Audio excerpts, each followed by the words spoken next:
Hey everybody, welcome to another episode of Bayt.com's Career Talk. As always, I'm Hatem. And on this week's episode, I want to discuss something I'm seeing more frequently, something to do with your job, and specifically how to create value for organizations and become indispensable, thereby shifting some of the leverage to you for that end of year appraisal, asking for that promotion or that salary increase. So let's start off with an example. Say you're an accountant at work. And the reason I'm using an accountant as the example here is because accounting it's a mathematical process, right? And you might be great at your job and you're coming in 9 to 5 doing your job and everyone loves you. But maybe you are also great at Photoshop, another skill that you have from your school days or university days that you don't see much relevance to your job as an accountant, and therefore don't really use it or haven't really thought about it. And that's what I want to focus on here. So aside from you being great at accounting and doing your job and everyone loving you for it, how do you create more value to an organization? How do you become more indispensable to the organization? And that's where you want to think about the other skills that you have. So going back to Photoshop, you need to keep your eyes and ears open for what's happening within the company, other departments, whether it's design, marketing, other departments that might find value in your skill as someone who knows how to use Photoshop. So by using that, so what I want you to think about here is, where can I give some of my time and some of my productivity to other departments that aren't directly linked to accounting? And the reason this detachment is important is because you become the company becomes more dependent on you to do various different activities, and therefore you stand out even more from other employees. So you're doing some work for the marketing department, for the design. If you're in a tech firm, it might be for the user interface of the new app, whatever it is. It could be a big or small project. Don't think that you have to create something that will change the course of the company. It could be just small tasks that you're doing here and there for different departments. So now what you have happening is, aside from you being a great accountant, you have different departments now dependent on you for smaller tasks. Now you need to find that balance where you are able to give these tasks and produce that work for the different departments without affecting your work as an accountant. Now, why would you want to do this?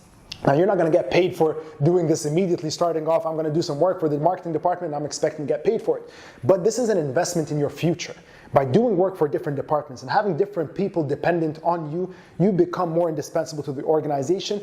These departments become more reliant on you, and therefore by the end of the year, when it comes time for that appraisal, when you are asking for that promotion, it's more justified. The company sees more value in you. Then you are more than an accountant. And again, I'm not just talking about accountants here. This is just the example. You could be the sales guy. You're more than just the sales guy or saleswoman in this case, right?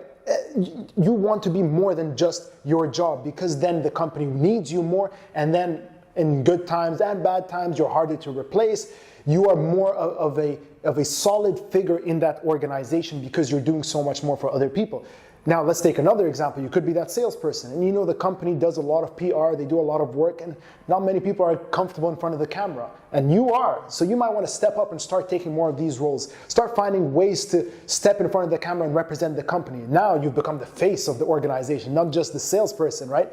So different ways to let's say, dig your roots deep into different departments in the organization justifies your value to the company and justifies your work when you are asking for that promotion or that salary increase. So you're great as an accountant.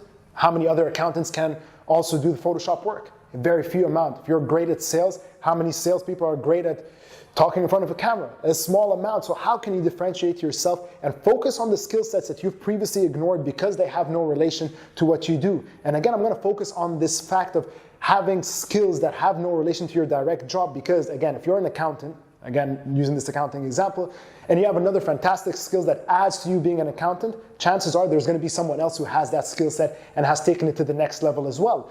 So you're always thinking not just in terms of your organization, but in terms of the entire job market. How do I stand out from every other accountant out there? How do I stand out from every other design person out there? How do I stand out from every other salesperson out there? And it's by adding these different skill sets to the organization. So it's whether it's for your current company that you're adding value to, or building that experience. So when you are applying to that new company, you let them know, hey, I'm an accountant. I'm also fantastic at Photoshop. So then they can see how you can fit into the organization.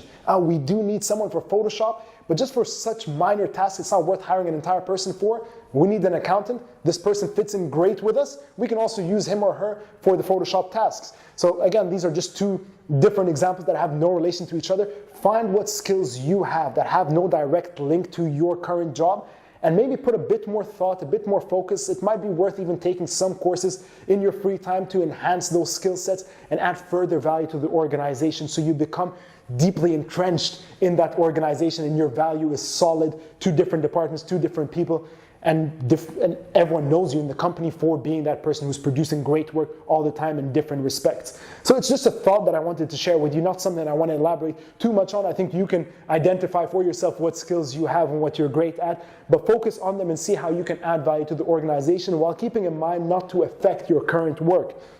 If you were doing great at your job, but you feel like you might struggle by adding some skills to a different department, let's not jeopardize that, but think about how you can add that. It might be worth doing it in your free time after work or before work if you feel like that investment will pay off by the end of the year, if you feel like such a department is maybe struggling with certain tasks and you can provide that work, provide that productivity for them and add value to them. So just a thought to keep in mind, focus on your skill sets that you might have previously ignored, assess yourself, and as always, self-awareness is key for this. So I'll leave you with that thought for this episode.